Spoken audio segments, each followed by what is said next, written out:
ndị be nwere akọ ga-akọrọ unu ka na sị na onye na-efu efu na-ekwedo ife aka nwa ga-anwa nke mara anwa onye godi APC ofensi ka nwa ya ọ dịrị nke ga-anwa ibidogodi ya na St. Nicholas ma Cedar Chris na Abuja ọ ga-anwụkwa. So akọ na-akọrọ unu bụ ihe mere nwanyị nwoke na Lagos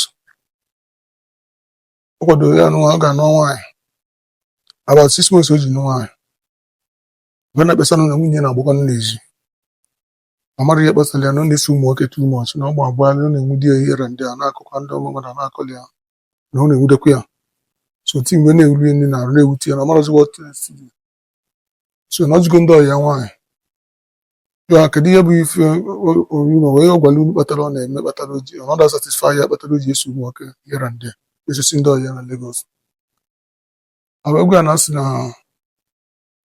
ihe nye ya agbagotara na ọ chọrọ ihe gbara agba so ihe nwoke gbara agba ya dịrị n'ụfọ na ka dịrị n'ụfọ na satisfy ya na chọrọ nke gbara agba so nwoke were kọrọ nwe sị ka e gachiri ime ọra nke ga gbara agba ka ọ gị na opezi mpe si na nke dị average na oburu ibu na opere mpe so nwe sị ka efichezi ime na si na chọrọ echi ya na love ya so much na I don't want to send her packing so na ọ ga-eje medical enlargement so if I na-ekwu na ya ga-abụ solution edition imecha this now everything is okay clearly tinyekwu imecha ị ga-ebeta regret be so na ọ ga-eme that now I love her so much I don't want to lose my wife not my life partner not forever and ever so we want to go and enlarge his private part okay at the end of the day so na onwe ya ma ya ọchọ ọ ga-eme the thing so after mechakwa the thing then batakwa ihe na-ebekwa the only thing that now whenever they're making love the woman used to scream and moan at the end of the day still going to go outside the gate in the and all.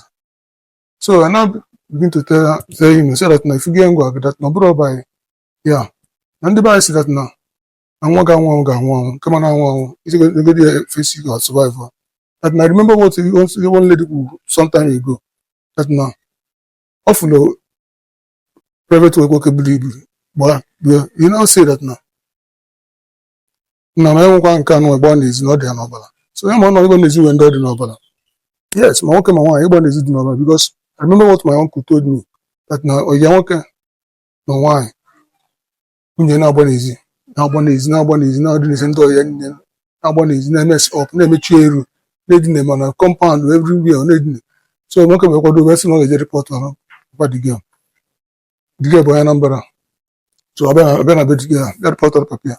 So the man could die to Papa the girl, at the end of the day, the man now asks him, or this is not you see Lagos Bolu Ataba East. So yes. So now Maria now, we are now. Why must you call it for Lagos? No for an answer why. Okay, Messi had in a wheel. No Messi had in a wheel, no name and does a name. No for Adam why, so no name on does a name. So Bolu Kubulinu.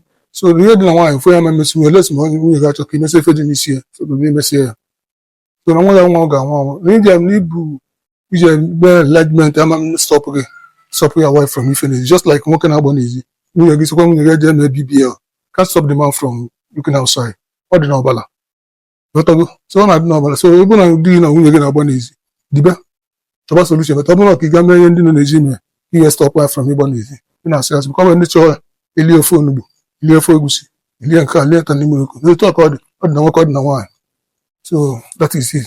So I'm going to be a drum.